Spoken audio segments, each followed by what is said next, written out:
Everyone ready?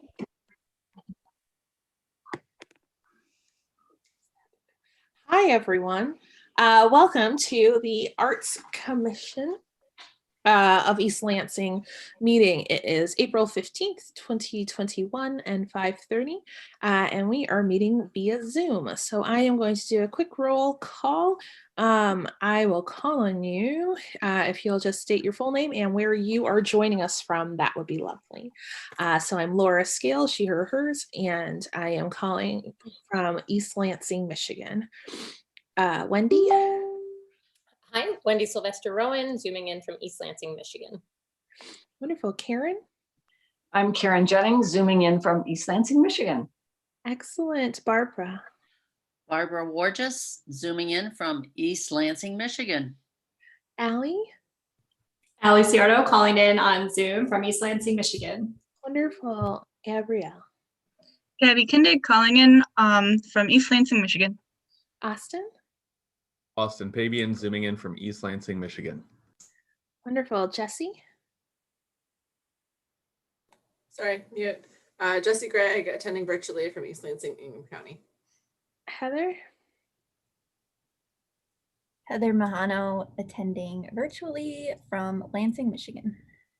And I'm going to give just a moment real quick for Ben is logging in, and I would like to have him recorded on our roll call. Or not. Great. So we will move forward as we go through here. I was wondering if everyone has had a chance to read the agenda set forth today that was emailed out by Heather. Does anyone have a motion to approve? Please raise your hand or say aye. Wendy, thank you. Does anyone second? I can second, Karen. Awesome. Thank you so much. Great. So all in favor of approving the agenda for this meeting, please raise your hand and say aye. Aye. Aye. Excellent. So moved.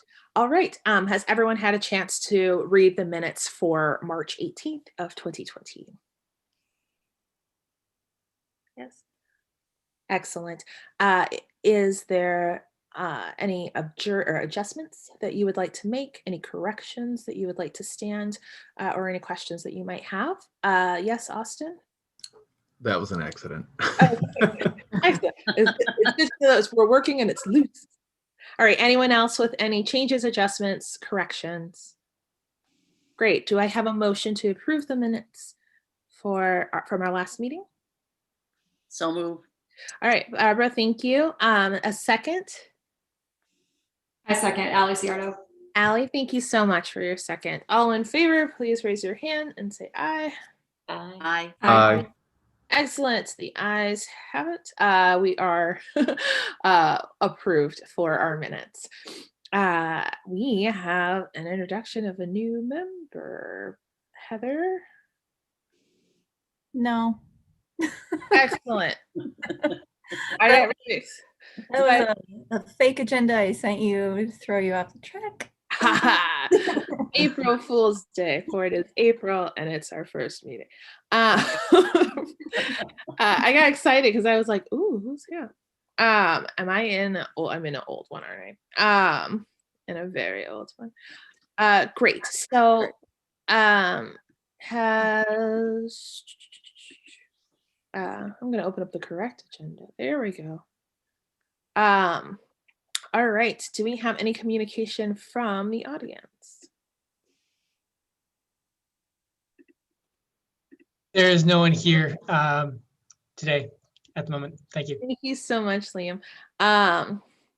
Since we don't have anyone joining us right now, and I am on the correct agenda for us, then I'm going to go move to written communication, of which I don't believe there is any. There is not one that had a chance to be added to the agenda. I was sent an email a couple hours earlier from a resident, and I'll forward it to you, but she was advocating to have Brian Whitfield as one of the artists that was moving forward in the mural process. Wonderful. And I'm going to update you on the process when it's my turn. I appreciate that, and I'm excited that we have a member of our community who is advocating for artists. I think that's wonderful. Excellent. All right. In terms of reports, as chairperson, I don't have any specific reports for this meeting. I'm really excited to be in the space with y'all after the week that has been happening. It's nice to come together and speak about art. So I wanted to thank y'all for providing a space for me for that, and hopefully a space for each other. Are there any, our council liaison, Jesse, would you like to update us on anything? I can give you, there's not like a huge amount of stuff that's happening. We are starting our budget cycle, which is maybe not exciting, but definitely time consuming and obviously important. We have, I don't know, we're kind of, I hesitate to say we're in a good position because I just feel like there's so many uncertainties still going forward. So, I mean, we certainly finished the fiscal year, the last year, the calendar year 2020 in a much better position than we thought we were going to. But it's really kind of, in a lot of ways, I feel like it's a false economy because we, the money that's still in the budget is really from like delayed projects and, eliminated seasonal positions and things like that, that are not, it's not a, I don't know. So like, yes, we have money. We're not bankrupt. We got through COVID in a pretty decent way, but a lot of the things that were delayed are going to have to come back on the schedule. And then obviously there's going to have to be money allocated to them. So it's not like we have like a giant pool of extra money. We do have some money coming in from the federal aid package. I've got allergies. I'm not dying of COVID. So if I cough, just like I had a negative swab on Monday anyway.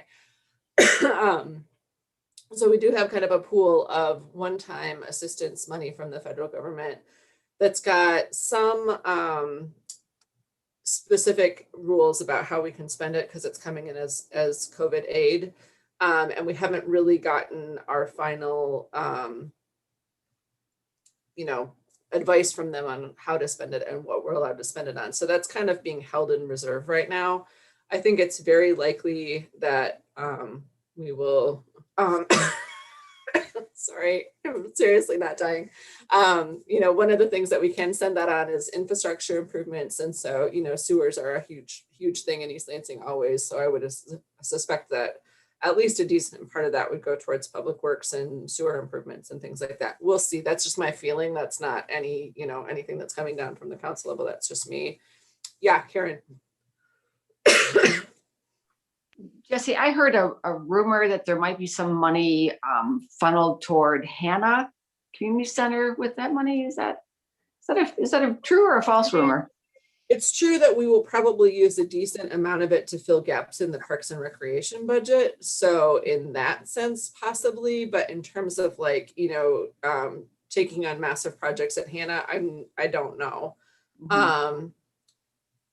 But our two biggest, I don't know what you want me to do with this, okay, well, not right now.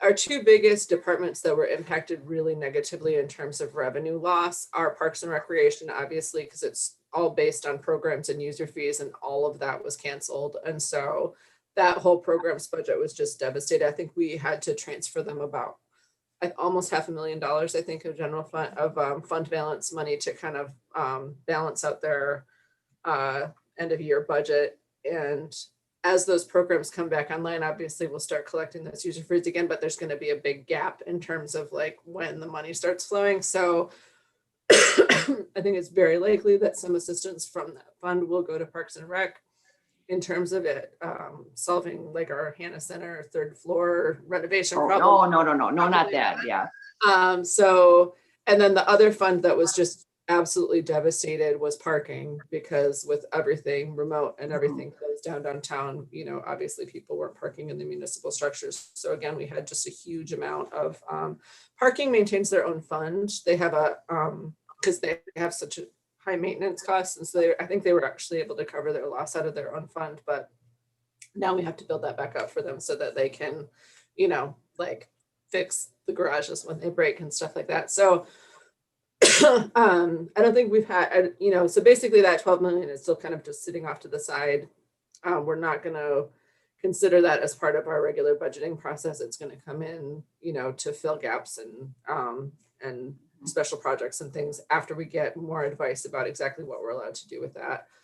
I think exciting milestone from my perspective, we did receive our signed sale agreement from MSU FCU for their parking lot that they're buying. They've been having a bit of a border dispute with one of their neighbors. And it was, I don't know, it was looking a little bit dicey there for a second, but apparently they've got the confidence enough to move forward to sign the agreement. So I hope that that's a good sign in terms of getting things worked out with their adjacent property owner. Let's see. Oh, the other big thing, did I talk to you guys about Techsmith? I feel like I did talk to you about Techsmith. That site on MSU campus is breaking ground. That's a collaboration between the MSU Foundation and a local tech company. I think they mostly do app development. I don't actually know what they do, but currently they're headquartered out kind of in the industrial park area, right by the 496 interchange, I think, out in Hazlet. I can't remember what county it is. Okemos, yeah. Yeah, Okemos. So their whole campus will be moving onto MSU's campus in the Spartan Village area where the former Spartan Village was before it was knocked down. So that's a pretty exciting collaboration to see come to fruition. I think, you know, having a well-paying tech company located directly on campus and then the internship, you know, generated opportunities that will have is exciting. So that is moving forward. MSU Foundation is actually building the building and then Techsmith will be renting the building from them. But that is now in the actually being built phase as opposed to the being talked about phase. So that's exciting. Yeah, mostly just budget and, you know, oh, the Graduate Hotel is actually set to open. So that's the second building on the corner there on Grand River and Abbott. So the one apartment building opened in September. The hotel was a little bit delayed with COVID and everything, but they're actually set to open, I think, in June, which is pretty exciting to see how that happens. They've got a nice little restaurant up on their top deck that looks out over the campus. So I'm gonna, you know, go try to get an excuse to go eat up there and enjoy the beautiful view once that's available. I think that's all the kind of, I mean, I'll talk more about art space when we get to art space on the agenda, I guess. But yeah, daytime, nighttime, anytime stuff downtown. Wendy might know more about that than I do because I know she's been working with Adam on it, kind of just churning forward slowly. A few little setbacks because of the numbers. The next round of school art is going to be installed this Saturday, I believe. Yep. So we'll have another round of adorable creations. Adorable. This is actually going to be high school, so maybe high school. Right. Well, not quite as adorable then. Right, exactly. Yeah. So the high school, we'll take down all the elementary, and this will be the variety of high school classes will be installed. I think it's 140 pieces this go around, so a little less than the elementary. We are also you know, it's kind of a bad tale of woe because the numbers are bad. They canceled the underground market. So we were putting all of the artwork down to be able to view the show cohesively into the garage. But we are actually going to take some of that. I don't know if any of you guys saw the panels along underneath Division Street garage were installed last Saturday. And they look really great, but they're blank. And so it basically, do you even know what I'm talking about? These like art like big chalkboards. It's like it looks like a big chalkboard almost, but it's a frame. It's got a plexiglass piece to protect the art. And so what we're going to do is take the elementary art, at least some of it, and put it in there, not necessarily as a placeholder, but that was now that we can't nobody's really going to be going down into the garage. Hopefully more people will be able to see it this way. Then after the elementary's in there, the AP 3D art classes at the high school will display in those. There's 4 of them, so there's 8 sides. And that will be like March or May 18th.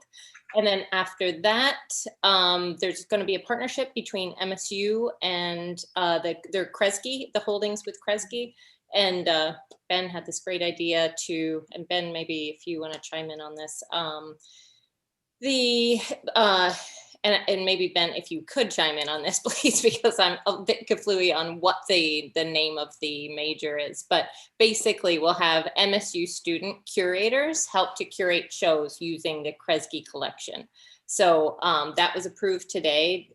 Peter Dewan from the DDA was talking with Judith Stoddard, I believe her name is, over at MSU, and they got the green light to do that. So I think it'll be a neat partnership, and that'll be rotating. It'll be fresh. Hopefully we'll keep, some student artwork in there, as well as maybe local artists from the community over the summer, etc. So Ben, did you have anything else that you wanted to chime in? And if you could tell me the exact major that would be doing the curating. You're thinking of the Arts and Cultural Management program? Arts and Cultural Management. I should write that down. It's run by a woman named Kirsten Latham. She's relatively new with us. She's fantastic. And I'd be happy to, introduce any of you or to this committee if you think it's relevant. I'm not sure what role this committee would play. But happy to introduce you. I'm sure she'd be interested in coming to one of these meetings and talking about the program and how it could possibly, play a part in this. Awesome. Okay. If that sounds interesting and or when it would be appropriate to do so, let me know. Okay. I think it would be great to have Kirsten come on. I know. Do you know her, Laura? Yeah, I work for her, so I teach for her. And so does Abby. And she's wonderful. She's absolutely wonderful. I want to say she's spoken to us before, but maybe not. Maybe she sat in before, and so it'd be great to have her come talk. Great. Let's do it. And Wendy and Ben, where are those panels again? Where are they located downtown? Division Street Garage, like under the hamster, Okay. Yeah. And Okay. yeah, 4 panels. And so and also the DPW removed the benches that were there and the bike racks that are also in there. It creates a little more space, and they're also going to power wash it to remove Nice. grime. Yeah, it was pretty skanky over there. So I think that'll really improve things, and hopefully maybe do some painting on the sidewalk, which could be cool. That would have an art path leading to our different stakeholders, the road, the art lab, these panels here, and then like SAPER. So like we're trying to connect the dots so people know where all these things are down there. Mm-hmm. So Jesse, I did not mean to hijack. So right back at you. That's great, because I didn't know that was that far along. So that's great. Yeah. So a lot of the kind of outdoor little gathering spots have been installed. So like under Division Street, I think there's kind of like an AstroTurf rug, and there's like a picnic table, and there's a couple, and now the panels are dividing them, so there's a little bit more distancing possibilities, and then those are going to get filled up with art. But there's a few other places downtown where those kind of like little kind of seating pop up. I don't know. Adam's got some whole vocabulary to talk about it, which I don't exactly. Pop-up parklets. Yeah, it's great. There's little parklets. That's it. Yeah. I'm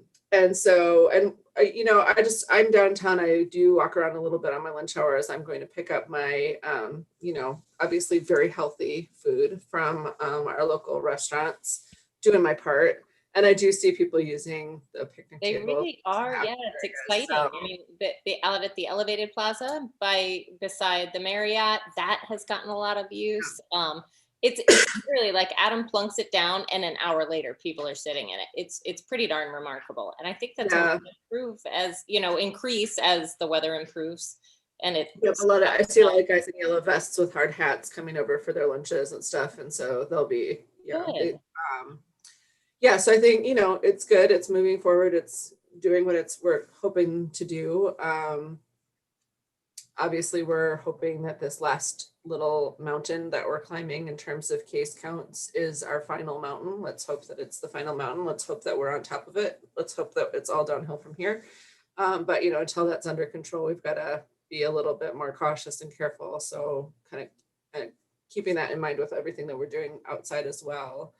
I think that's all I've got for you guys. If there's anything that I can help you with, answer, question, any advice that you guys want to give me to take back to the rest of the council, happy to hear it. Anyone with anything for Jesse? Excellent. Commissioners, did you have a report? I know we have a Punta Cana. I keep trying to mispronounce that. Update. But does anyone else have any? Does anyone would like to add anything? / do we want to talk about that one now? Karen. I'm sure that Barbara will chime in on this with a public health hat, but if all of you have not yet registered or received your vaccine yet, do it, please. You're all old enough, and there's lots of it. They're not filling all the slots. Second dose tomorrow. I want to join the herd. Good for you. Good for you, Jess. Me too, actually. Fully vaccinated. Yep. Oh, nice. I don't get my second dose for a week. Yeah, and tell your hesitant friends too. Thank you. That's the end of the public health commercial. I like our public health commercial, especially given our numbers and graduation pending. All important things. And where could people find vaccines if they were looking or they're viewing us online? All over the place. They can sign up at the Ingham County Health Department website. They can sign up at Meyer, either by calling, or if you go online, you'll find the number to text to schedule an appointment. Rite Aid, McLaren has a program through CVS Pharmacy. Sparrow, obviously, they're everywhere, and we have lots. So it's pretty easy. And lots of young people are getting scheduled now. So it really is happening. You don't have to be just old to get it. Amazing. All right. The advertisement, Karen. You're welcome. You're welcome. And if any of you have spare time, they need volunteers at all the sites. Like the site at the pavilion takes hundreds of volunteers to make it work every week. So, and it's very rewarding. You do have to go through a background check because they don't want any criminals doing it, but it's a good gig. I was just going to say that, Karen. I volunteered and it was really cool to be a part of. So I volunteered at the pavilion. I recommend it. Yeah, I do too. I recommend it a lot. Yep. Amazing. Thank you for doing that, Allie. Well, it was also because I got the vaccine early and I had my first wedding as a wedding photographer coming up. So it was kind of a two-sided. So I'm fully vaccinated heading into wedding season. Mutually beneficial. Excellent. Other commissioner reports. Pincana, I'm going to say that right one day. So that was Abby's report, and I was just assuming she would have information on it. Totally. We'll have to, I would say we'll wait. We'll get it next time. I'm sure they're lovely and wonderful, and we'll reach out if they need anything sooner than our next meeting. Awesome. All right, staff report. Yes, I have a couple things to share with you. The first is the update on the Greetings Tour mural wall prep quotes. Last month, I shared that I had gotten a quote for $3,438, and that was more than twice what we had budgeted for it. So you asked me to get a couple more quotes. I did, and The next one was 4,100, and the next one after that was 4,960. So I think that we didn't know what we were doing when we budgeted. So we learned. And I'm planning to give the green light to our first quote. And that's TL Hart Incorporated. Wow. I was not expecting that. Yeah, I wasn't either. When the first one came in, I was like, okay, it's, you know, almost $1,000 more. Yeah. So that's where we are there. And That work. yeah, when I have a timeline for you, I'll let you know. But they have to be prepped before May 10th, which is when greetings would like to start. Huh. And then the next update is real quick. The art selection panel met last week, and I think I forwarded you all information, but I'll say it right here. I don't remember. They met, they reviewed 47 applications, and 7? That's phenomenal. yeah, That's so much more than I thought. yeah, way more than we thought, and they just kept coming in. Wow. But we did in the RFQ say that we would accept no late applications, and we didn't have any late applications, so that was nice to not have to also deal with that. But what they ended up doing is each selecting kind of their top 10, top 5 artists. And I thought that they would go with 3 artists to move to round 2. They asked if they could do 6 artists to move to round 2. We compromised with 5. So it was in the RFQ that it was 3 to 5 artists. So we just went to the high end. But we have 5 artists who will be moving to round 2, and their names are, we have 1 team, and it's Michael Polakowski and Ivan Montoya, and then Dubisi Okoye, Ann Lewis, Backpack Durden, and Dustin Hunt. And their work is all pretty different from each other. There's people from the Lansing area, there's people from the Detroit area, and everywhere in between. So we've got a good range. Yes, Allie?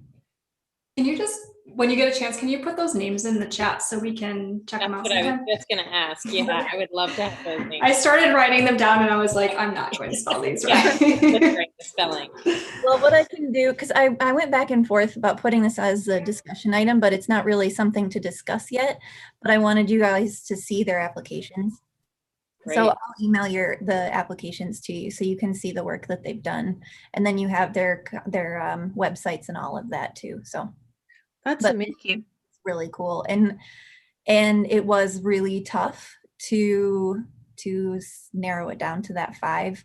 We did have I'd say 7 or 8 people apply that were outside of Michigan, and 3 of them have reached out to me and said, you need to make it more clear next time. Oh. But I actually learned this week where they were finding our application, and it was someplace that we did not put it. So I don't know how it got where it got, but somebody tried to help us out a little bit. So anyway, it was a really good discussion, and the artists are receptive to your more specific overall design that you requested. And we had a presentation with Elaine Hardy yesterday. She went kind of through the history of East Lansing, starting with the treaty that we had and broke with the Ojibwe tribe, moving all the way up to 2020 and the 6 or 7 really awesome things that we are leaders in social justice and civil rights. So she had all of the ugly and all of the beautiful kind of balanced out for us so we didn't cry too hard. But she was very generous with her time and putting that together and sharing that information with me and the artists. So that was really helpful. And I think we're going to get some really awesome murals from this. So, And tell us the timeline again one more time, Heather. What's next? So we've now 5 artists have made it to the next round, and then what happens? So their murals are due to me by May 10th. May 10th. We'll Okay. have the agenda up and ready, ideally by the 12th, so that the art selection panel has a chance to review and make their decisions, or, you know, just look over everything. And they're meeting on May 17th. And then your meeting on May 20th. And it will be presented to you who they are recommending to you. That's the proper way of saying it. So they'll recommend the top artist to you. You'll look them over and say, oh my gosh, you're so amazing. How did you even come up with this? Here's some feedback on the design, and then approve it, you know, ideal world. And then I'll work with them to contract and get council to approve the contract. And that part will all happen as soon as we can get it. But the contract, you know, in an ideal world, again, it doesn't take long, but sometimes these things do take a little bit. So we'll keep you updated. Gotcha. Awesome. It feels like we have more applicants than we have had in the past, or has it just been a while since we've done? No, I think I was thinking 8, but one of the art selection panelists said 12 applications is what we got when we did lemongrass.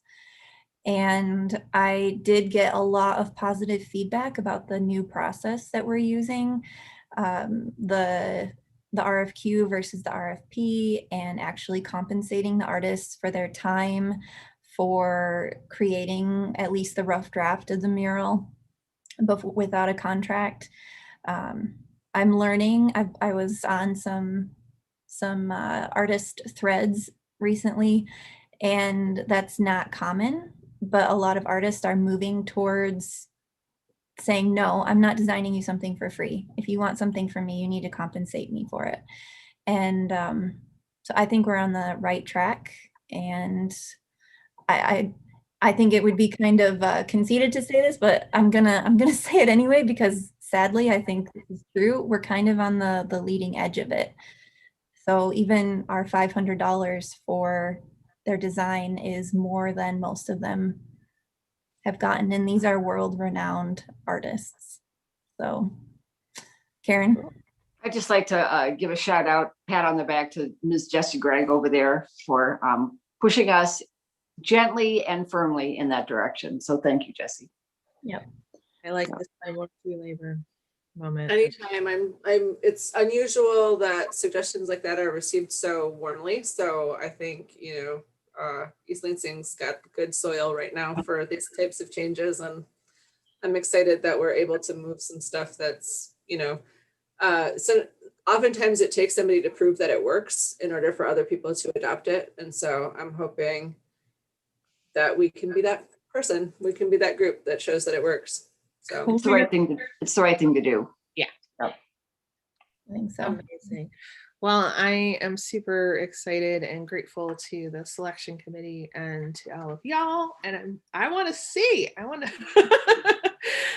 see what they come up with. So anxious to see it too. Yeah, that's going to be exciting. Amazing. And now that the MSU FCU building, that's going to be another big blank wall. So like that could get things moving. Yep. And MSU FCU, I believe they're planning to donate the $25,000 for their percent for art requirement. That was the last I heard anyway. But they are sponsoring an artist award at the art festival. That's a purchase award. So they'll have art. They're going to kind of start accumulating a local art wall kind of thing in their building. So they're very supportive of art. Cool. Yeah.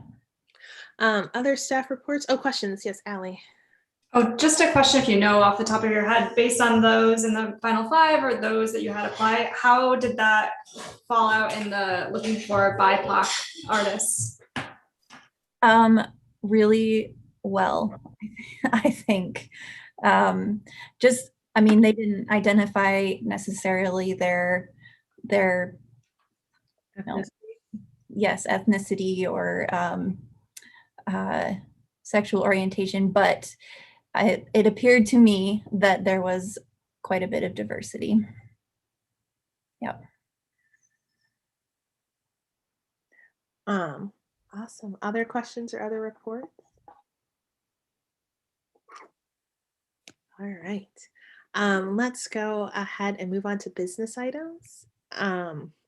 We don't have any ordinance 1339 applications unless that's changed in the last 2 minutes. There was gonna be one, but it looks like I've recently seen their timeline and it looks like probably July is when we'll see our next one. Great. And so we'll move on to art space update. Yeah, Liam, if you want to share your screen real quick. And yeah, there you go. Oh.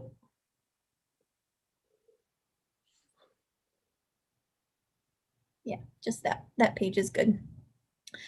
Okay, so we talked about a little bit about art space when Jessie gave her update last month, I think. And the question at that time was, can we just give them money to do this study for the city? And we looked into it.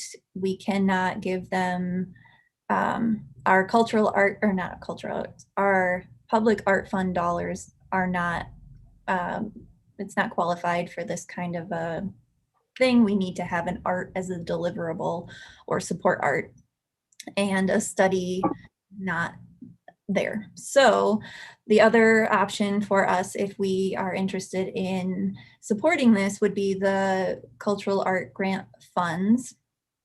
And last month we hadn't been asked to designate funds or our interest in that, but as of this last week, we have been asked to review our remaining dollars for the cultural arts grant and see if we are, if we would like to allocate those remaining dollars to the art space study. The DDA has also been asked to review their budget and see what they can contribute. I don't know, Jessie might actually know more if there was a specific dollar amount thrown out to the DDA or not. I do, yeah. I was chatting with Peter Dewan from the DDA. They've been asked for $10,000, so that would come through their. So the DDA's, so our budget is allocated by council from our general revenue stream, which is mostly property tax. DDA is a different revenue stream. They get a tax capture from their district, so it's not. It's like sometimes I think when these things where we allocate money to departments and then take it back for things, it kind of feels like a shell game a little bit. But it basically doesn't put all the stress on one fund to pay it essentially. And then the DDA's money is actually money that's coming from outside of our general fund budget. So 10,000, that's how much it was. 10,000. And our remaining budget was $7,625. So if you choose to vote to allocate these funds to the art space study, then ideally City Council will allocate the requested $17,500 that we asked for the 22 fiscal year budget cultural arts grant. But if you decide not to, potentially you would have 25,000, just over 25,000 to allocate for your cultural arts grants in the fall. So it's up to you. It's definitely a discussion to have, but we have been told that it is okay for us to use these funds in this way. Wonderful. And is that something that we're discussing and voting today? Or, yes. Okay, great. Yeah, I mean, If You- we choose to. Yeah. You don't have to vote on it today. You can defer it, you can say no, but you have the option of voting today. And if there's questions, I can probably fill in gaps. I've sat through a lot of their presentations. So if anybody needs any more information about what they do and why we would want them to come do it here, I can help with that. Yes, Jesse's your person. Wonderful. So maybe could we, has everyone had a chance to look this over or have an access to it? Great. Thank you, Liam, for knowing what I was going to request. Does anyone feel like they need some more information or have some more questions? Or do you feel like you could kind of vote on this? Allie? Jesse, did you get a basic sense for, I know in the study they're going to dive deeper to make sure that it's the community would support this kind of space. Yeah. Will they only do that study if they at a basic level think that it will? Like they have enough information to think like, yeah, it's worth doing the study. Yeah. They're not gonna. This came up in the council. Councilmember Bacon kind of asked, like, why would we do this if it's sort of a sure thing? And they said, essentially this is work that would have to happen from them if they decided to come in, and it takes the risk off of them if it's not going to work out. Basically, we kind of have to fund the I don't know, my words are like totally escaping me today, sorry you guys, but like we have to fund the kind of preliminary stuff in case it doesn't work out. We assume that risk instead of they assuming that risk. One of the big things that they do is, so it's a lot of it's based on different moderate and low income housing incentives. So they have to just kind of make sure that their format works in our format, right? And that the funding sources that they rely on to move these things forward exist. And one of those, so there's state and local tax abatements and things like that for moderate income housing, but there's also a philanthropic aspect of this too. So finding community partners who are willing to move in with charitable part giving. So, developing those relationships, finding those people is not necessarily a sure thing. This is them kind of like doing their on the ground footwork to find the people that will make it work, essentially. And there is some risk on our part that they would come back and say like, nope, sorry guys, it just doesn't work. So, I think of the things that we spend, tens of thousands of dollars on, not dissimilar from this. Every time I talk to Peter Dewan, he brings up, traffic studies and all of these different things that we repeatedly put out there for different developments and things like that.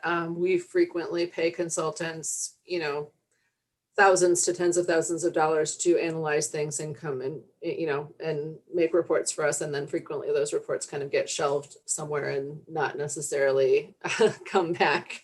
So, to me, is there a risk? I want every municipal dollar to be spent in a way that gives us the greatest return for it, right? But I also do understand that there's a lot of bureaucracy in government and there's a lot of dollars that kind of disappear into the ether. I think the possibility for the return on this is enough for me to be willing to take that risk, just in terms of, what is a really generally very small part of our budget. The possibility of bringing something like this into the community is worth that to me. So yeah, Karen. So Jesse, a couple years ago, I want to say 2 years ago, it might have been, it was definitely pre-pandemic. So that's what, at least a year ago, the library the library wanted to raise some money. So they, and I can't remember all the details, to kind of be a companion to the $1 million anonymous grant they got to do the initial remodeling of the library. So they did a feasibility study with community members about seeing if there would be partners, big buck partners. I don't know how that turned out, but that might be something place to start. Yeah, just to talk to Kristen and see what happened with that and what their final recommendation was? Because they talked to a lot of people in the community. So my understanding is that if this goes forward, they will kind of convene a local committee that is made up of their partners, but also local partners. Like I would expect myself to be on it, honestly, as the only council member with a fine art degree. But you know, we'll cross that bridge when it comes to it. And I think, you know, people like Kristen and the library would definitely be involved in that conversation. So I think that I can make that happen. Jesse, when I talked to Peter, he made it sound like he already had his people assembled. He's pretty confident. I mean, he was pretty confident when it first came through the DDA that they would just sign the check, you know. So I like to think that he knows that he's got his board behind him. They were enthusiastic about the idea. The reason it didn't sail through the DDA when it first came to the DDA, because this really originated with them, and it really originated with Peter Dewan and a couple of local citizens who are very interested in bringing this group into town, some arts patrons of the arts. But because the DDA's budget is leveraged from a specific district, they felt that if there was some possibility that whatever site was chosen for this was outside the DDA district, it would not be appropriate for them to fully fund the study.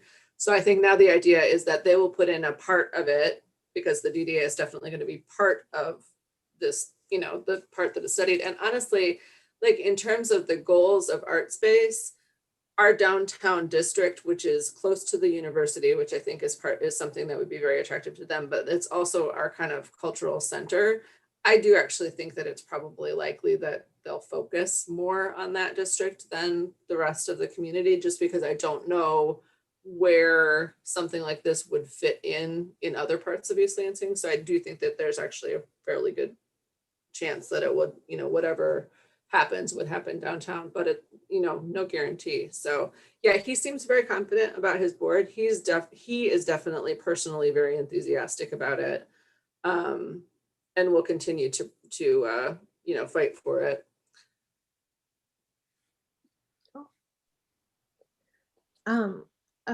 Wendy?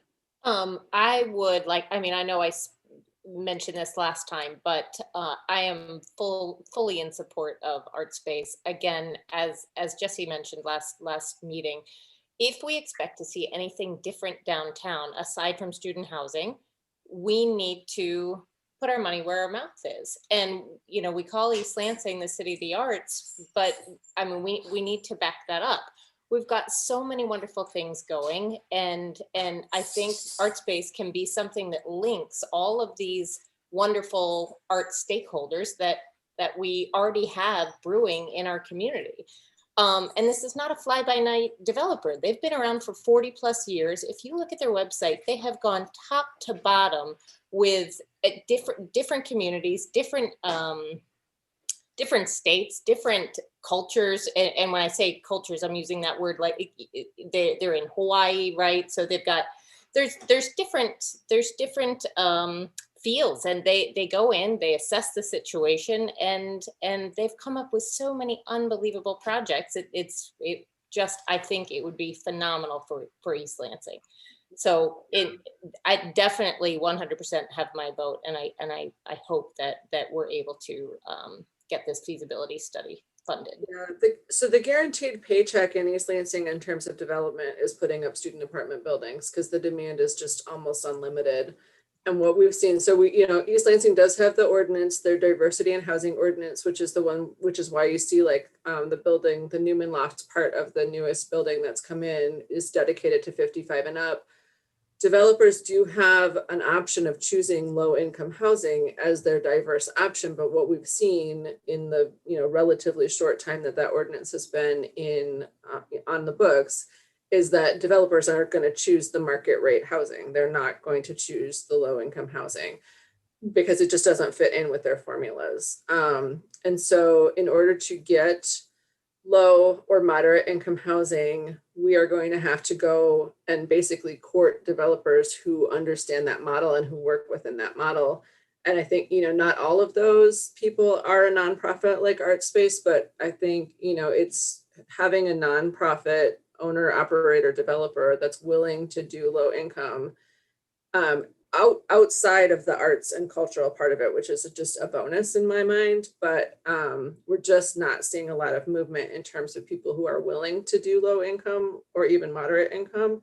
And I think this is an opportunity to get that moving in a way that's not going to happen organically.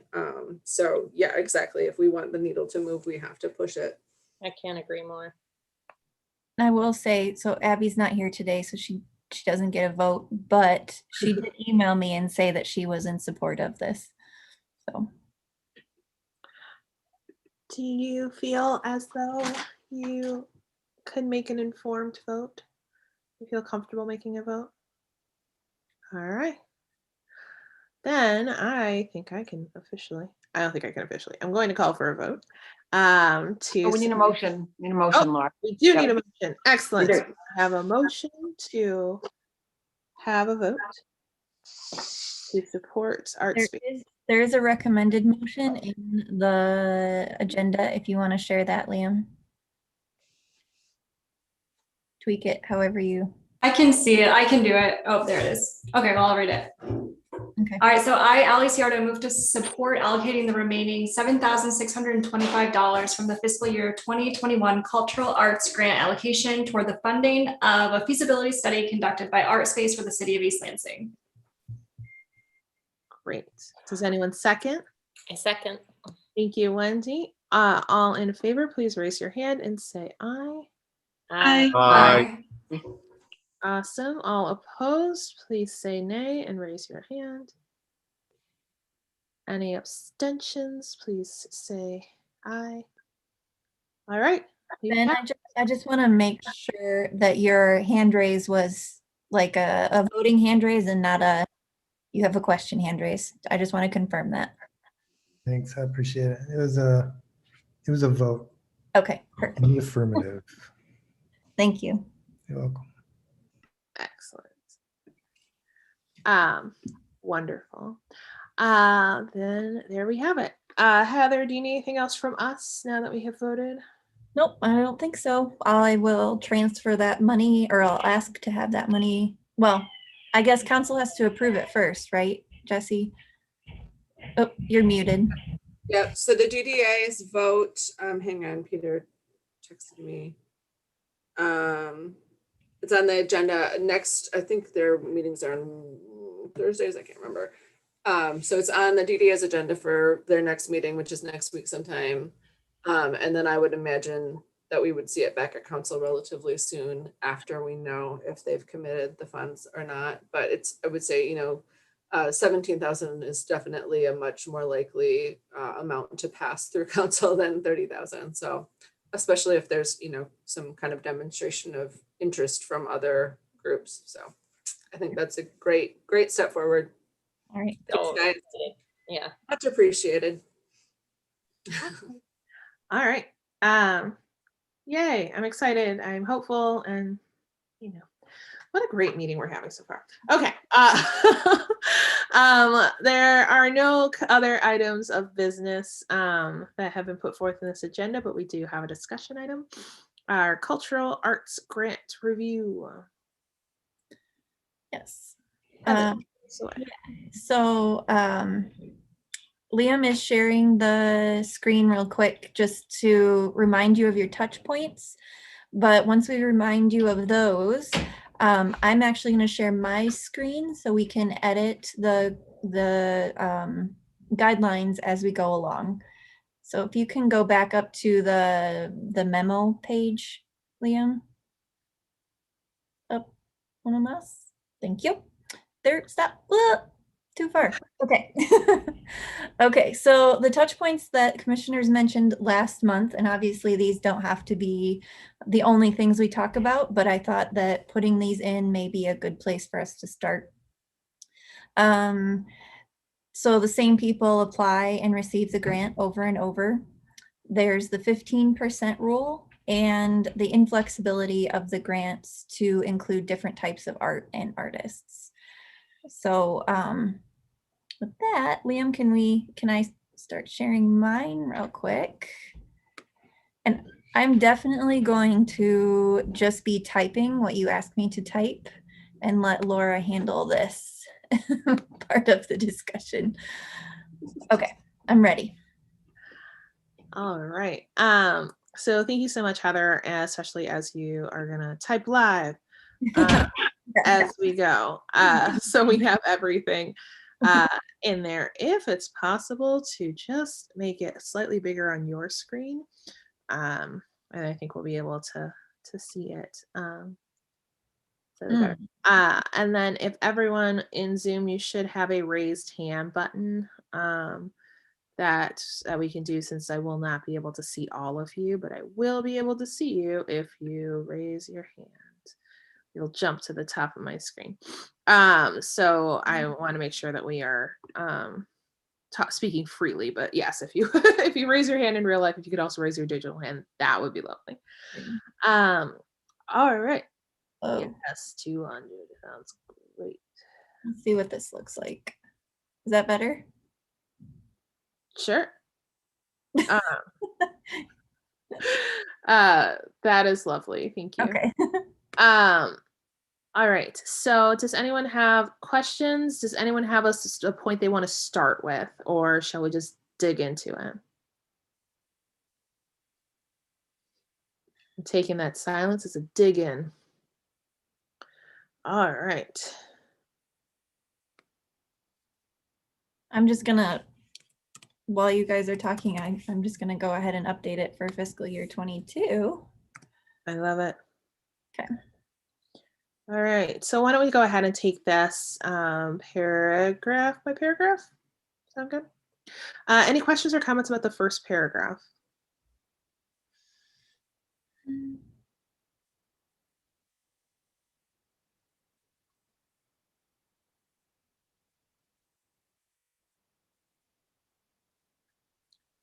No?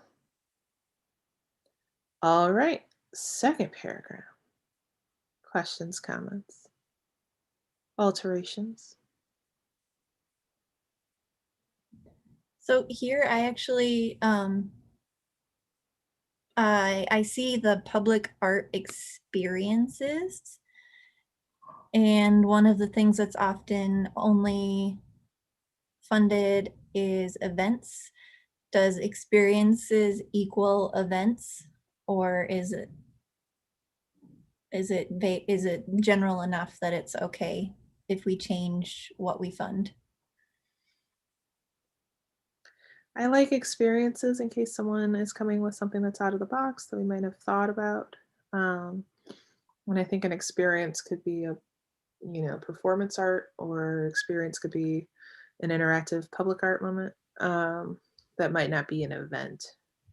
Okay. I agree. Yeah, I feel like that's a little bigger umbrella. Just wanted to. I appreciate it. Oh. This is what we're hoping to do. Excellent. Oh wait, go back up. Oh, that was. Oh no, you're right. I follow you. Okay. Everyone cool with this paragraph? Next paragraph, grant description. Here, maybe if I do that, will that help, or is that annoying? I don't know what's going to be best. I think it's lovely. Any questions, comments, concerns? We're gonna fly through this. It's perfect. Don't change it. So far, this is all what we've already changed. So. Yes. All right. And moving on to funding. Jesse, you said you had 12 million available set aside, right? Is that what's? Yeah. So, Give or take, right? Corona, it's got to be related to Corona though. So it's got to feature coronavirus imagery. Oh, We have it all. can you imagine? All right. Any comments? Okay, criteria. Wait, this paragraph here, this is the big one that Give us a minute to read it. Okay, I was including that in the previous one, so excellent. Oh. Take a moment. I was trying to get us more money, you guys. Oh, no.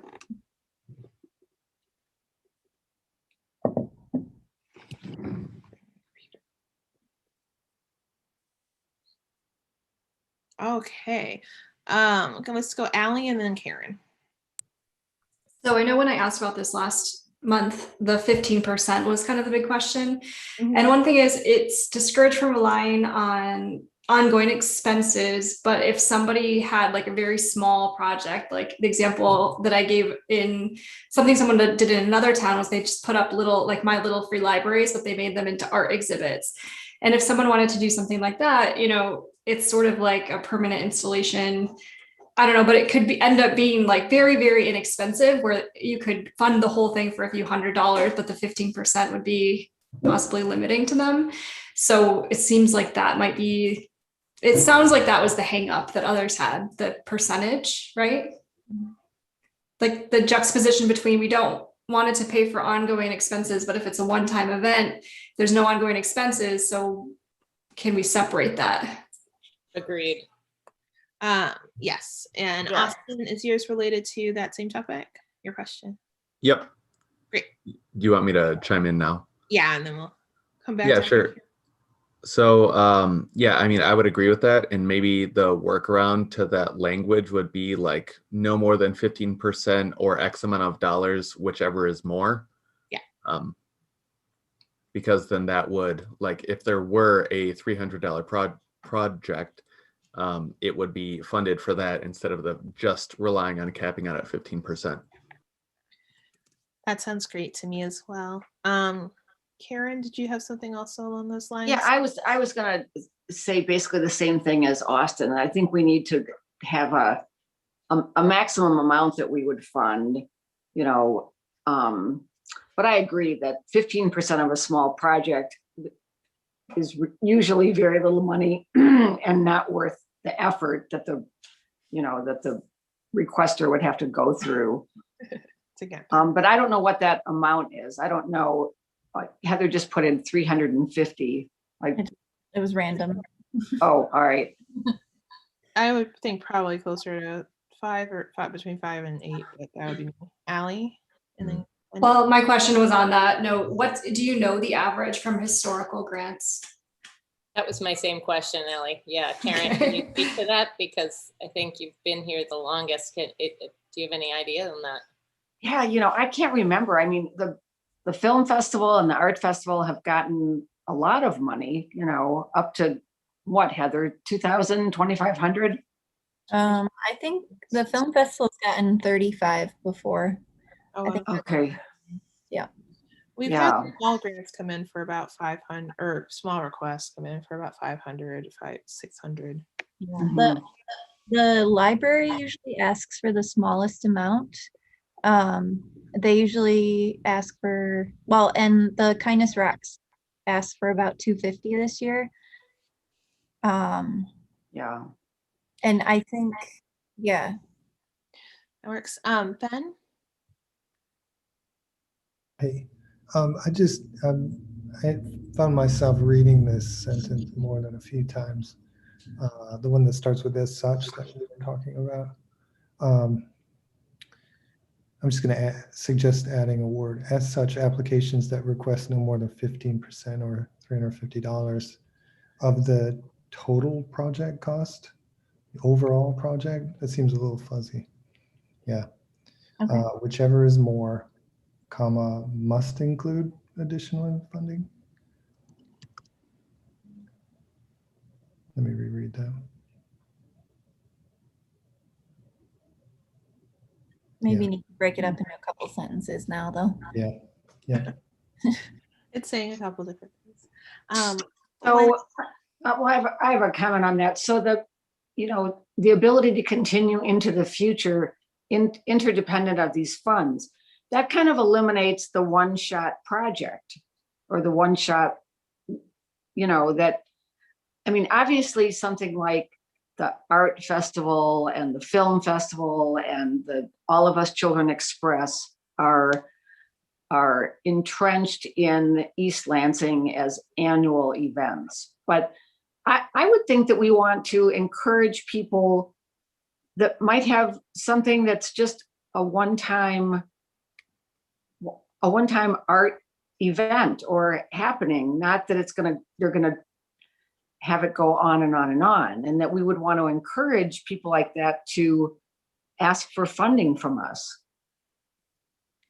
Sure, yes, thank you. I'm gonna take us, since we're talking about two separate things right now, even though they're in the same sentence. So yep, I'm voting for splitting those. Okay. Let's real quick, before we get to Karen's very well made point, let's go back to the, I like the money cap. It seems like that's something we're responding positively to. Let's go back to how much it is. So does anyone, and you can just speak, we'll overlap each other if necessary. Do we feel like 350 is too low? Do we feel like it's on target? What is a number that you think is better? I might say 500, but I have no idea why I'm with you on the 500. Yeah, I like 500 too, Wendy. Yeah. I think 500 is a nice number. Agreed. Do we feel 500 makes sense overall-ish? Yes. Okay, Mhm. excellent. So we'll go ahead and change that, and it can not be highlighted, or it can be, because that's what we changed. Whatever you choose, Heather. Excellent. Okay, and then I think that yes, the ability to continue into the future independently. I think Karen's point is a very valid one, and we should go. Gabby, did you have something to that point? Yeah, so we were talking about having the same people apply over and over. And I think that if we do remove that and let people do more like one-time projects, and that might encourage having more new applicants. And so that might bring some more diversity to the application process. So I think that's a good idea too. Cool. Heather, just check your wording because I think you have it backward. It says no more than 15% or 500 of the total project. It should be 500 or 15% of the total project. I was trying to break up the sentence. Yeah, that makes sense. Yeah. Excellent. All right, and then so looking at this, I love Gabby's point about us being more inclusive to potential applicants going forward. And I do know why this rule came into place, or this moment, this sentence, if you will. How are we feeling overall? Generally, Austin, you've had your hand up for a while. I didn't know if it's about this. Yeah, well, I mean, it's also that, and also because I just forgot to click lower hand. Yeah, I'm just mulling over the sentence as we type it out to see where grammar plays into it, because it doesn't mean that we won't accept applicants. It's just that they'd be viewed favorably. Yes. Right. So it's not exclusive. It just might make the little single one-off event person feel a little discouraged. So I don't know how we want to tackle the. I'll say that we said something similar to this in the RFQ about Michigan artists will be with local artists being viewed more favorably. We didn't say no one else is allowed. And that was kind of the catching point for the artists that applied from out of state. So it might be something we should make more specific if we want to. Cool. Allie? Oh, I was looking at the where it says, tell me if I'm ahead of this and I'm like skipping to the wrong thing. Projects must include additional funding sources and or demonstrate the ability to continue into the future independent of these funds.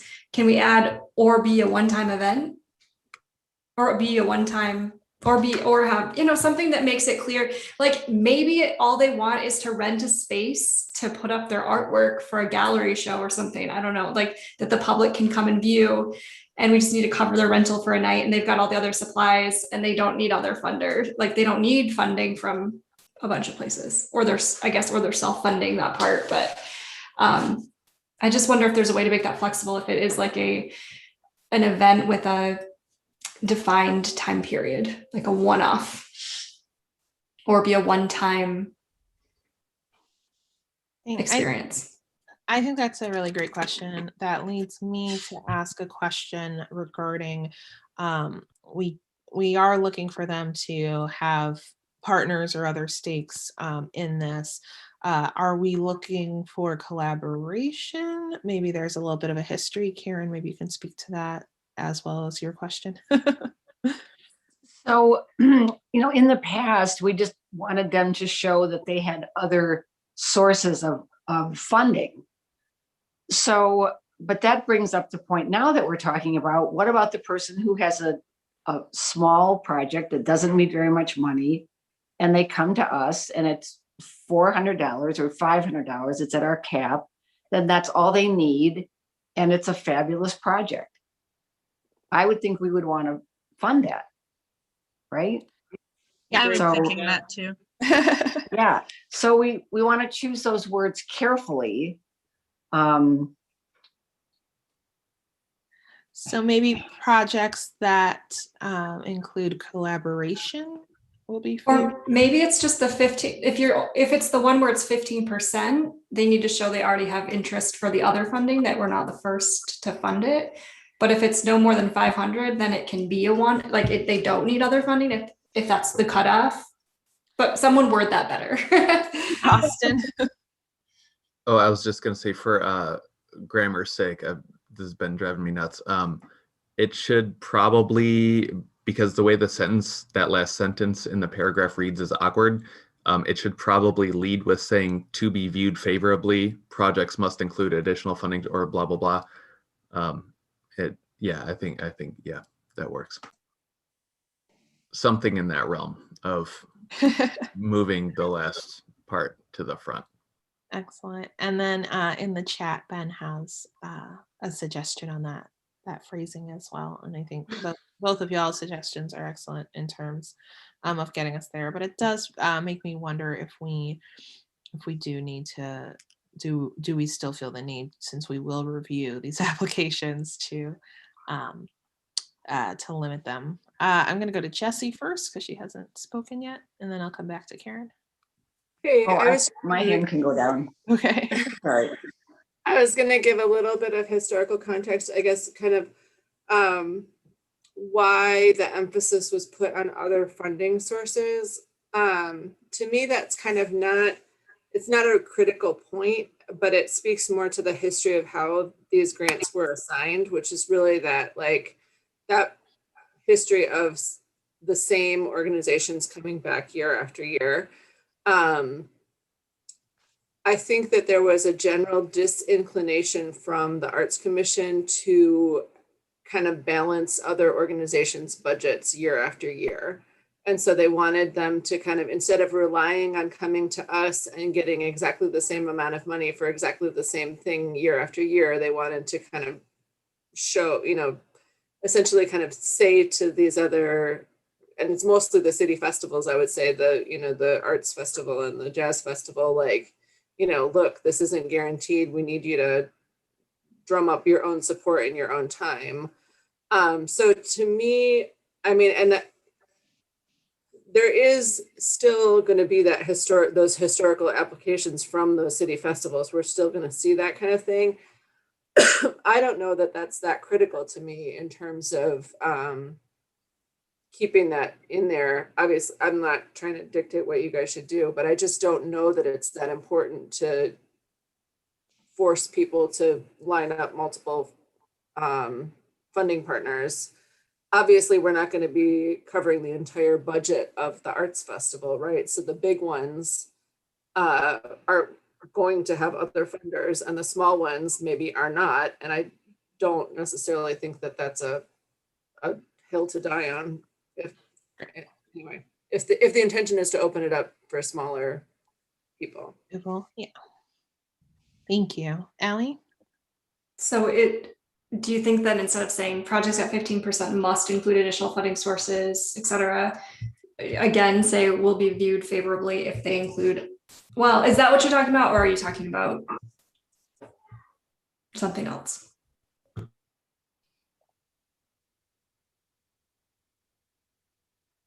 Allie, was that a question to me? Yeah, am I on the right track? Is that what you're saying? Like, well, so obviously if we're only providing 15% of the budget, then they have other funding sources, right? Like, right. Yeah. it kind of like I think it was just kind of a finger wagging sort of way of saying like, don't keep coming to us for all of, to fill the gaps in your budget. Like basically, and I don't know, I feel like that time's kind of passed, especially if it's the intention of this group to open this up to smaller bodies. I'm thinking the one that comes to mind is the community darkroom. I think they needed like $300 or something to fill out their final little funding gap for their first year. And then I actually ran into one of their co-founders on the same week that this thing was due, and they hadn't even been planning to apply again because the language in the grant had made them feel like they couldn't. And I said, like, just do it and see what happens. And they, so their second grant, it was from the same agency, but it was for a completely different project. It was about actually putting on an exhibition of work that had been produced in the space. So it's, it's the same organization, it's the same body, but it's a different project, and I don't think we want to close off the possibility of building repeat relationships with the same people who are trying to do new things. I agree. Wendy, I'm going to go to you real quick, and then I think we might be ready to wrap up this paragraph. Yeah. So I guess Jesse, on that note, with the groups that repeatedly come back that have big budgets, is it say Heather, not to throw you under the bus, but say that the art festival comes and says, can you give us, X amount of $1 million? Do we feel like we need to have parameters within the bylaws of the cultural arts grants, or do we think that that's something we can just handle, on a case by case basis?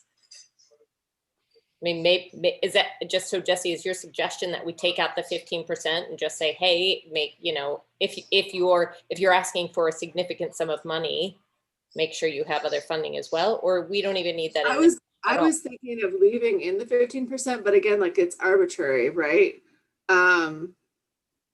So either way, like I don't think they both have to be there. It's redundant to say have other funding sources or 15%, right? Because like one precludes the other or one implies the other. 15% seems like an arbitrary amount.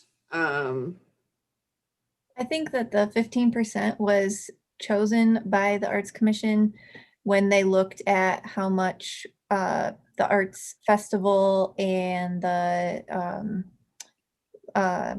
Film Festival and the Jazz Festival were asking for versus our full budget. It kind of mathematically worked out to 15%-ish that we were each asking for. So I think that's why the cap was put in place at that level anyway. All right, so Allie, real quick, and then Karen. This might be arbitrary, but I was just thinking about the ceramics thing that we approved that was, I forget if that was like $800 or $1,000. But so I know that kind of went through even with the 15%, but I'm just wondering if this will be confusing to people because it's 15% of the total project. In that case, that was their total project. Like the ceramic thing was well, maybe I'm thinking of it wrong. Like I saw that as the total project where they obviously have other operating expenses that go beyond that. So am I overthinking that, or is that going to turn anyone off if like they have a single project within a bigger organization that's just a one-off, but it's only 15%, it's less than 15% of like their overall operating budget? I think that's what happens with the library when they come, like I think we cover, I don't know if we've ever covered the full amount for some of their traveling exhibits, but like the library's overall budget is certainly more than the $300 that we give to the Black History Month Museum pop-up, and I think they usually do have at least one other donor that funds some of those things. And I don't know if they would make up the difference from their budget or not. But yeah, like in terms of that specific project, our donation is more like 80% of that specific project, but it's certainly not close to 15% of the library's overall budget. So is it helpful then to say of the total project or operating cost? Is that more clear or more confusing? I think project cost covers it. Okay. I think project cost covers it. Liam did put in the and Austin just second, and Liam just put in the chat, and I think that is yeah.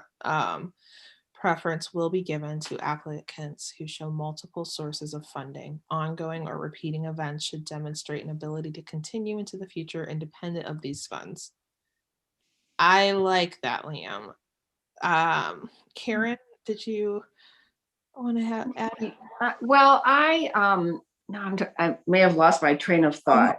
I think one of the things that I have felt sometimes is frustrating in this process is the lack of clarity on the budget page. So, for example, with this last go around, and I'm blanking on the woman's name, you know, she wanted an amount of money that was her salary and didn't have, and was very vague on how the other money was going to come together for the project. So I don't know how, I don't know how we would put that in this language, but you know, I think someone made the point of, we want to know that for a larger project that they also have they've already identified other funding sources so that we're not the first and only one. And then there's a chance that the project won't go because they don't have enough money. Yeah, I'm having a hard time articulating this thought. I'm sorry. I think that Liam's suggestion of phrasing might actually help us for sake of this conversation. I can't access the chat. Okay, let me go ahead I and was just trying to figure it out, and I can't. I'm gonna send you an email with Okay. this in it. And then that way, I am only emailing her the exact the exact wording from the chat, which I read out loud for everyone, so that we're able to put that in there. I am going to suggest that we visit other portions of this. I'm acknowledging that it is 6:52 p.m. And I do want to continue, but I think that we can come back and revisit this. This is obviously going to take more than just today's conversation piece. Yep. Allie, did you have something to add, or is your hand just still up from before? Oh, just forgot to put it down, sorry. Okay, no problem. All right, let's move into criteria while I type this up for Heather. Thank you, Laura. No problem.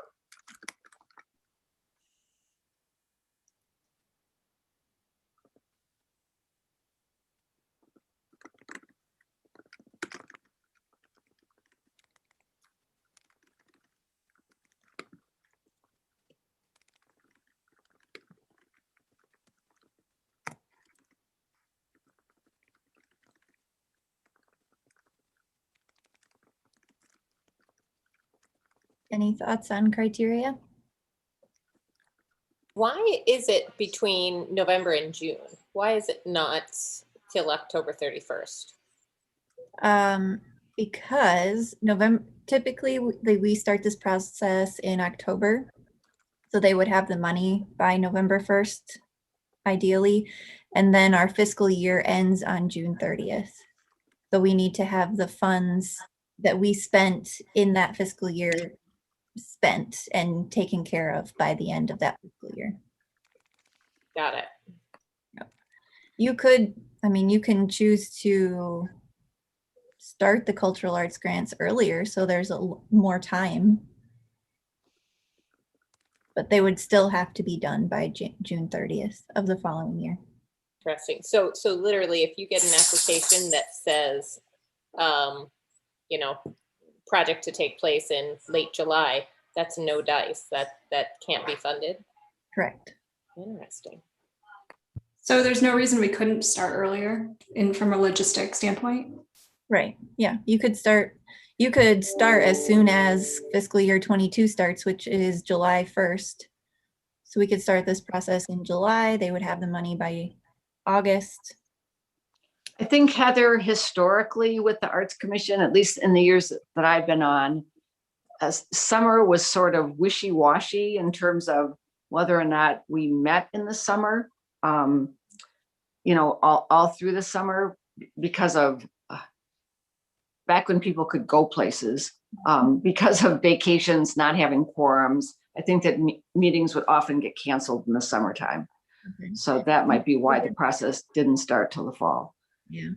And when students are back to Right. still starting in September. Students would be back by then.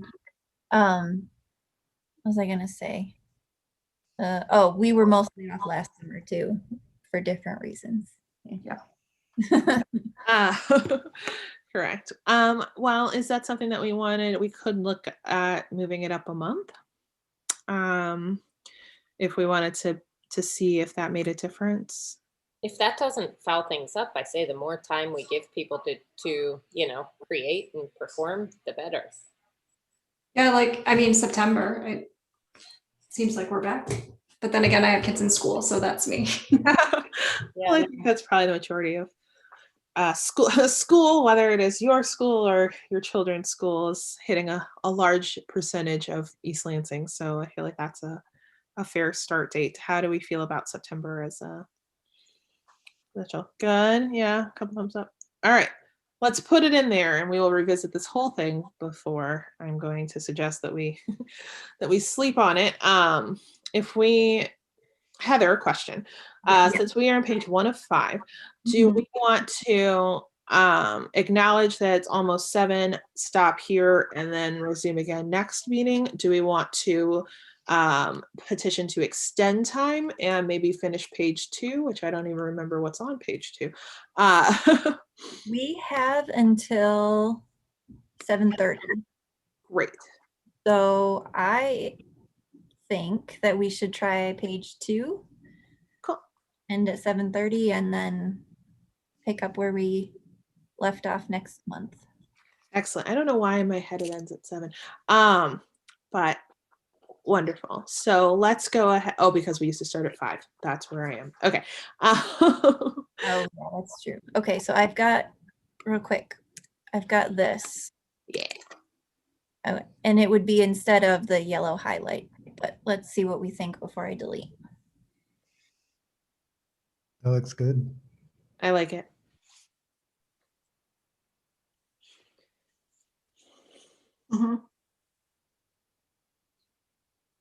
Into the future independent of these funds. All right. And this goes bye-bye and I type everything in Cambria, so I'm sorry. That's my fault. Okay. I'll find. Don't worry. I love it. Excellent. Let's go on to page 2. Maybe we'll even see page 3 before this. Ready. All right. Applicant information. Please review and then raise your hand if you have questions or comments. So remember, this was round 2. If we're going to be reviewing the applications at our September meeting, let me pull out my handy dandy calendar here. Oh, I was saying review it October because we usually reviewed in November, right? Last year we reviewed in November, but typically we would review in October. Okay, so reviewing in September. So yeah. Okay. So our meeting in September will be September 16th. Okay. I would like to have a couple weeks to get them organized and uploaded. So I think either the last week of August, 30th, 31st, September 1st, somewhere in there would give me enough time to organize and ask questions if necessary. And how will that work if we're trying to encourage students to apply? It's going to be hard. We would open it in June. Yeah, I would think we open it. We could open in May. July 1st, like the very beginning of the fiscal year. Or we can just have rolling applications. I don't know that we necessarily need rolling, but I think that if we could open it, can we open it May 1st and not release any of the funds so that the applications could trickle in so that it's just a longer application period? I think theoretically we could, but since we won't be done fixing, updating the guidelines before May 1st. Right. I think Right. It's April. I'm maybe still next year. Excellent. Well, then why don't we do this? Well, do y'all want to look at rolling, or do you want to look at just hitting the students? The students, for the most part, the university students are back August 1 is what I noticed, because they start moving into apartments, and then by August 15 they're in dorms. I don't know that they're thinking about grants, but I do know that they're here, and that our MSU's 9-month contracts would be back at work mid-August as well. Early mid-August. Move-in is August 21st, I think. Like the official on-campus move-in. Yeah. So, I mean, they would be here. Barbara? Yeah, I was just gonna say, is it possible to do like a save the date kind of thing? Or Oh, in May, I don't know how this gets posted, but in May, we post something that says, "Well, this is our process for next year." We don't have to give the guidelines and stuff at that point. We can just say, this is when the guidelines will be available. This is when the programs, the proposals will be due.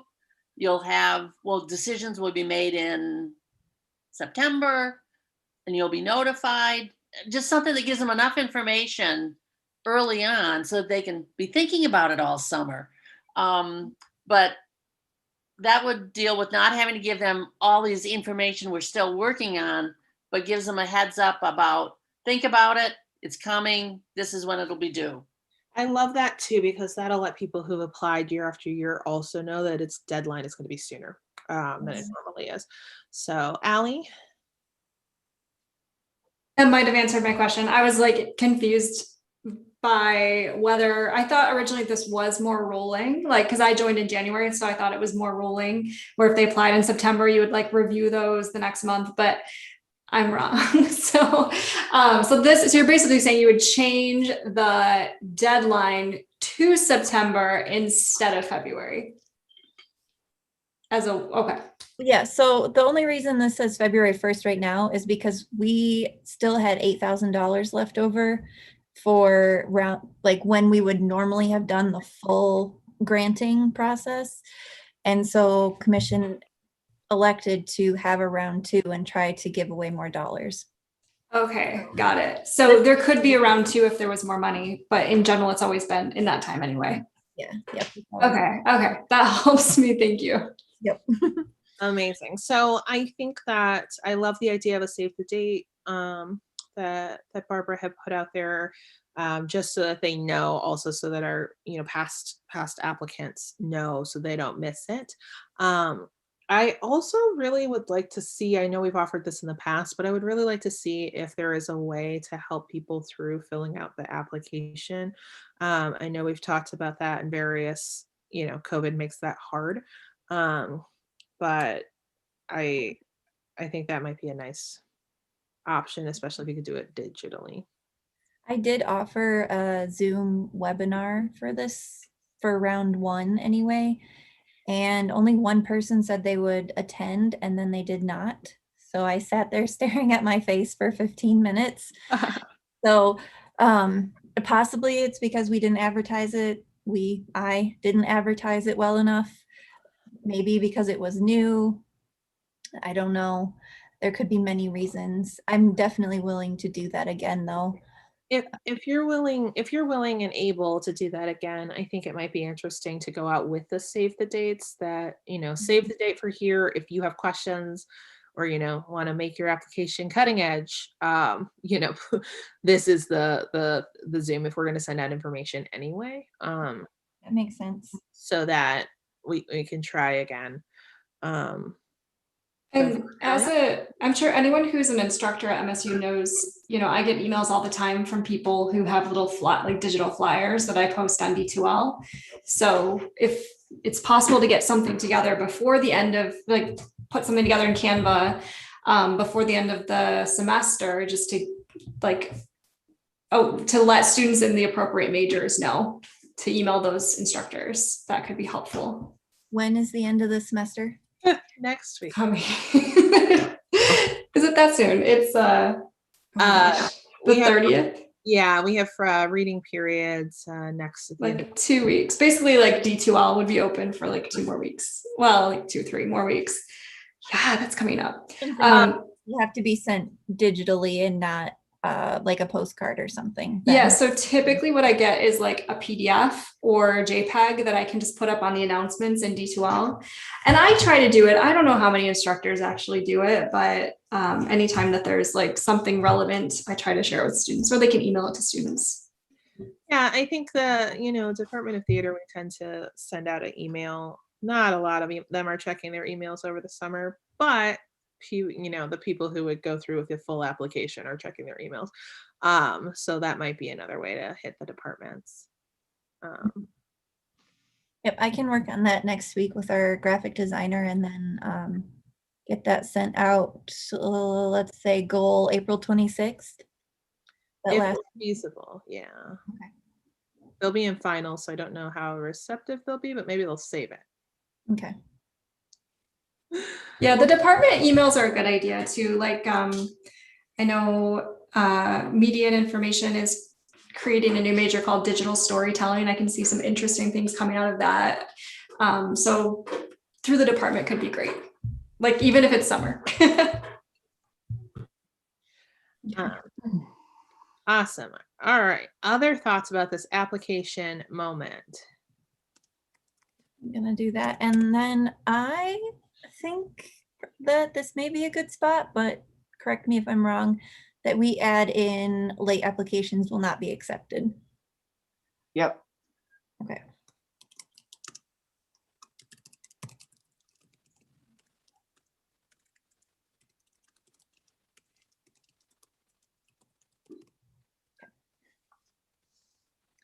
And I can work out the program schedule because it's Yeah.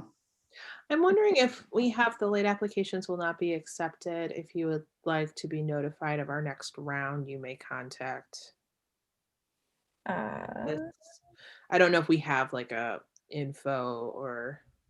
We've got how to apply on there. Let me see with my.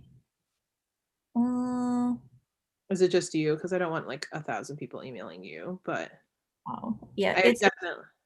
Yeah. It's just me, but I don't think 1,000 people. Because I've definitely seen some things late where I had no idea they existed. And like, oh my God, this would have been perfect. But if they had an email or a way to sign up to know about it next year or the next time, then I'm, if only we had a mailing list. We have a very short one.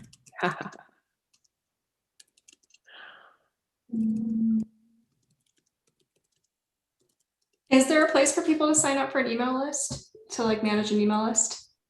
Not for the Cultural Arts Grant, no, but on the Arts Commission website, there's, or web page rather, my contact information is there and people do use it to reach out to me. Okay. Yeah. If it's not going to overtax you, I think that'd be a nice touch. And I think that'll speak to some of our moments of stress from people who have not submitted their applications yet. All right, how to apply.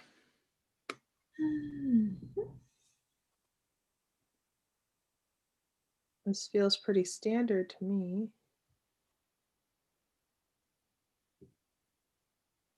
So I have a question, you guys. Am I unmuted? Yeah. All right. So maybe it's just cranky old woman, almost 70-year-old Karen. But one of the things that has irritated me in the process is when we get like letters of support that are 12 years old, literally dated 10 years ago or 12 years ago. Because it's submitting the same application year after year after year with the same materials year after year after year. And I feel cranky about that. I admit it. So Is there, If I if think, no one else feels cranky about that, I'll just put it aside, but try to keep moving around, but I think Karen, right here, we can add that in right here where we talk about it. is current an okay word to put in there? But if no one else feels that that's an issue, then I can let it go.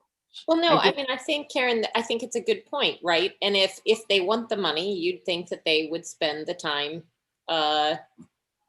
making sure their application is the best it could possibly be, and using a 12-year-old letter doesn't necessarily make it seem like they're, I think it tells me they think it's a shoe-in, and this is just a matter of semantics that they're, putting Exactly. in the application. Yeah. And I would add to that I think we need to specify how many, because letters implies that we want more than one. So can we say at least X number of It says letters?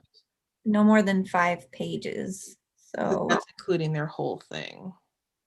uh, Right. So the 5 pages would be the letter of support and support materials for no equaling 5 pages. Do they always do a letter of support? no, I don't. No. So would it be and or? Like, please attach current letters of support and or other support materials. Mhm. Okay.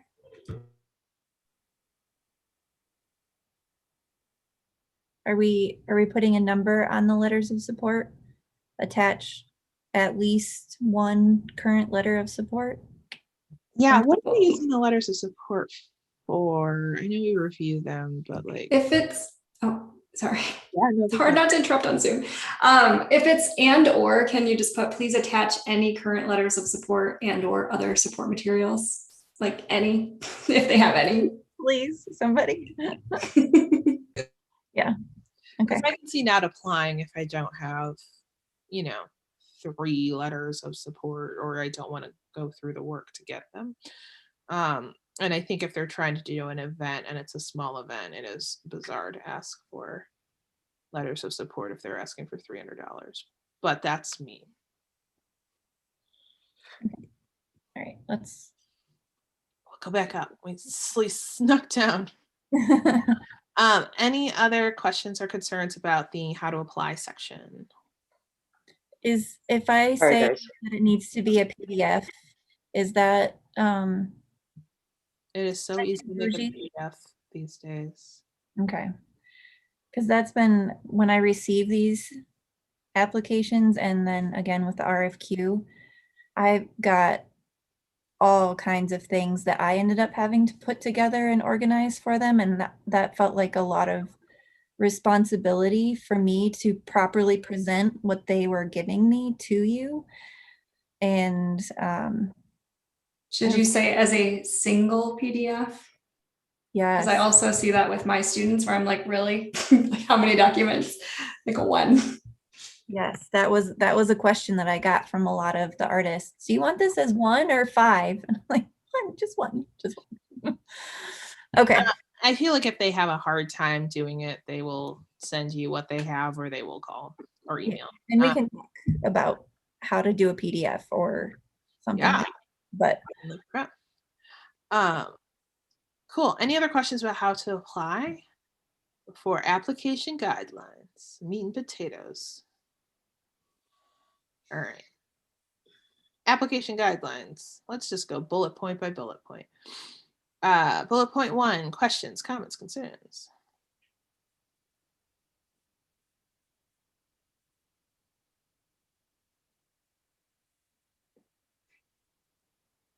Looking good? Yeah, that's fine. Awesome. Bullet point 2.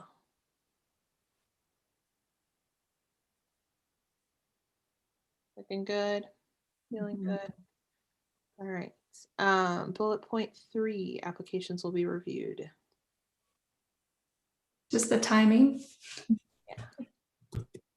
what did I say? September 16th? I think so. Yes, 16, 5:30 p.m. All right. Application. Bullet point number 4, the Arts Commission reserves the right.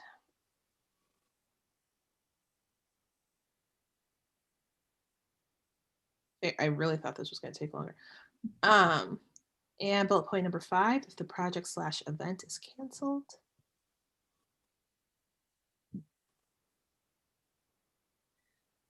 The only thing with this one is that we were flexible this year. I don't know if we want to add any type of language about that in, or if we just want to pray this never has to happen again and move on.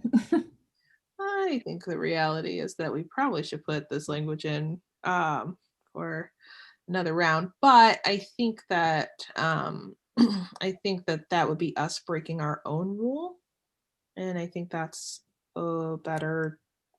I think it's better for us to break our own rule rather than put something in and then have to fight them on what. And I had to cancel a whole bunch of contracts, and I used the act of God clause that I had in my.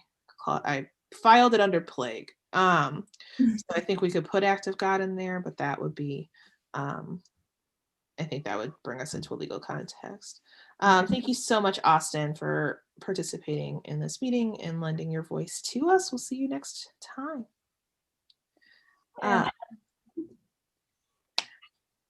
Yeah, I think I would vote to leave it, and then we'll just hope it doesn't happen again. But if it does, we can be generous, or the commission, the future commission will be generous, because hopefully it's not happening during our terms. All right. If the applicant has unused funds, aside from changing the date or the years, any questions? This was something we added in specifically for COVID in the round 2, I believe. Okay. We can leave it in and update the dates, or take it out.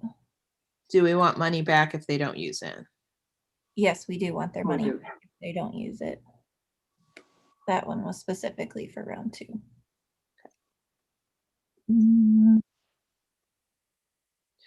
Now, I know that there was a question brought up earlier about someone paying themselves, and I feel like the grant cannot be used to pay salaries or benefits. However, an honorarium is acceptable. That might be a place where we could clarify our language.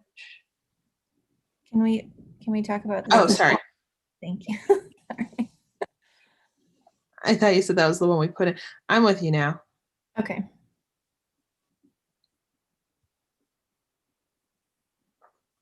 I think that's great if the dates are updated. Okay. Anyone else have strong feelings, any feelings about? Make sure that I've got just Excellent.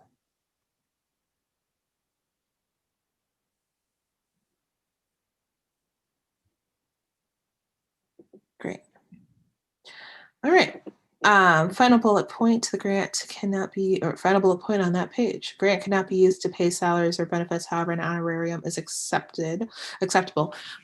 So Karen, in terms of the person who is trying to pay themselves, do you think that this might straighten out that issue? Well, I think that part of the issue with that particular grant request was that it wasn't clear where the other money was going to come from. You know, she talked about that the stores were giving her a discount and this was happening and this was happening, but she didn't have anything really in writing that showed that. So I don't know how, maybe we're covered with the maximum $500 or 15%. Maybe that helps cover us for that. One of the big problems with that grant request was that it was just really not clear. The money was very murky. And we haven't really seen that before where it was quite so murky as that one.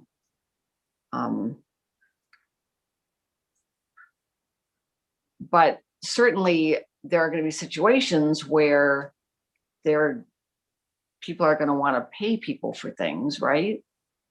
Mm-hmm. I'm wondering if maybe this will be a little bit more accessible if we define honorarium. I know that's traditionally more of an academic term. I think so. I was just looking it up. Sitting here Googling it.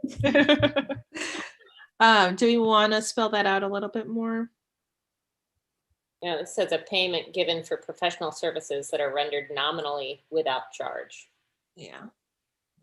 Like a small stipend. It's like giving someone a pack of beer for helping you with your load in your show. But it's money. So I don't know if maybe we want to say, however, a small stipend is acceptable if we want to put an amount on it. But then, yeah. Small seems are ambiguous, but Yeah, I agree.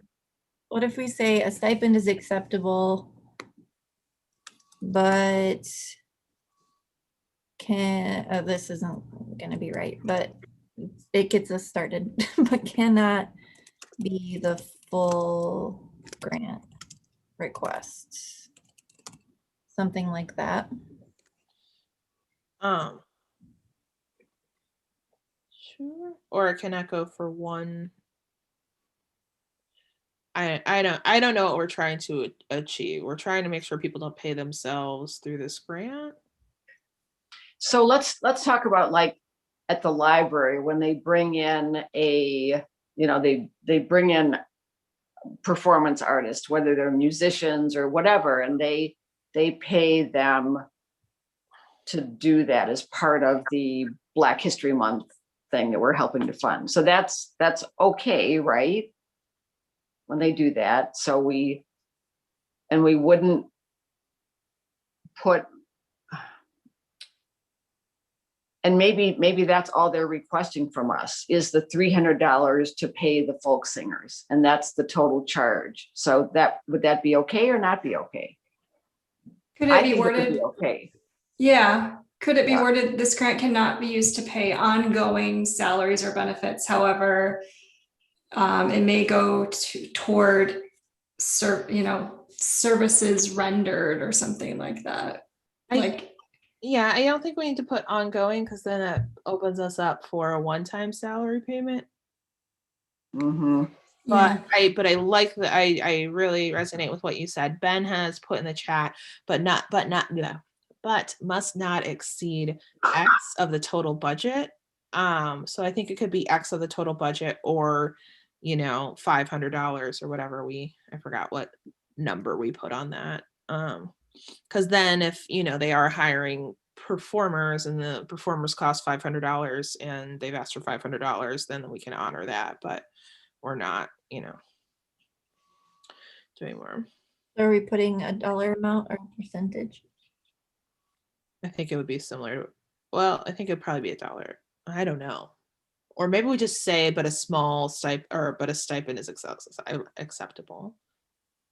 But stipends are acceptable. I think a stipend is acceptable because, that can be part of the discussion of whether or not that seems reasonable and whether or not it's taking up all of the money or part of it. But I think just leaving it at a stipend, people generally know what a stipend is, I think.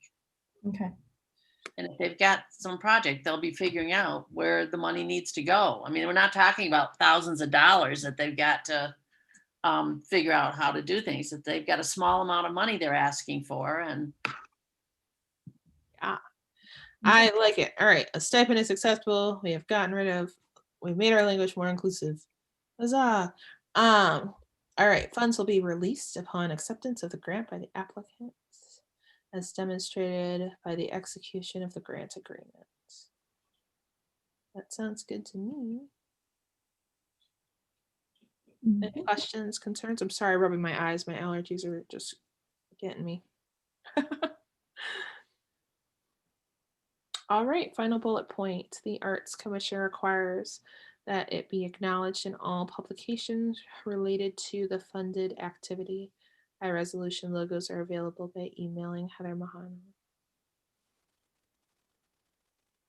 I like it. Mm-hmm. Sorry, I have a question. Yeah. So it's the word "it." What is it referring to? The Arts Commission? Okay. Maybe just say that. That they be acknowledged. The Arts Commission requires that they be acknowledged. No, we're Yeah. not. Okay, the Arts Commission requires that the commission be acknowledged. Is that more clear, Ben? Yeah, that works. Okay. And then we have our statement on injustice and racism.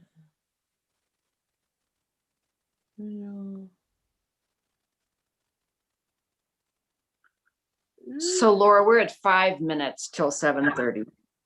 I think So you're aware. Yeah, and this is our last, this page is just this page, right? Yep. Heather, there's nothing at the bottom of it. Okay. We can work on So it. yeah, I think that this is a great moment for us. I do wonder if I like this quote, but it does seem like it's not very inclusive. That could just be me. I like that we're denouncing racism, injustice, and discrimination in all forms. But I feel like the rest of it's a little more inclusive than that, especially if we're calling for people. It might be late. I might be insensitive to it today. I don't know. Does anyone else see this paragraph and have feelings, thoughts? Well, that's a quote from George. Maybe we could ask for a quote from Elaine. Have her look at it. If we're gonna have a quote from someone in the city. Or maybe we highlight this and sleep on it, and then next meeting Pick up here. pick up here. I agree. All right. Yeah. All right. Y'all, we have done so much. We actually got to look at this today. I am excited. And Good we work. lost 2 people, but we still have a quorum, which is amazing. Does anyone, we're going to put this on the agenda for next time. Hopefully we'll also have Abby with us, and she can give us some feedback on what we might have or what we might have already done. We'll do a quick review of what we talked about before, just to make sure it's sitting with everyone well, especially those date changes, if you'll pay special attention to those, because that is a change for us. Any other old business for this meeting? I'm catching up with the chat. I love it. The chat's very active. There's smiley faces. As people were leaving, there were smiley faces, I should say. All right. Any other business? Any other requests to formally make additions to next meeting's agenda, knowing that you can always add to the agenda between now and our next meeting, up until our next meeting. All right. Well, if there is nothing else from anyone else, I want to thank everyone for your evening and your time as always. Do I have a motion to adjourn? So moved. Thank you, Ben. A second, Karen? Yep. Thank you so much, Karen. All right, all in favor? Aye, raise your hand. All opposed, nay, and raise your hands. Abstentions? Excellent. Thank you so much. Have a wonderful night. We'll see you next month. You too, guys. Bye. Great. Thanks, everybody. Nice to see Good work, everyone. everyone. Yes. Take care. care. Stay healthy. Yes. For sure.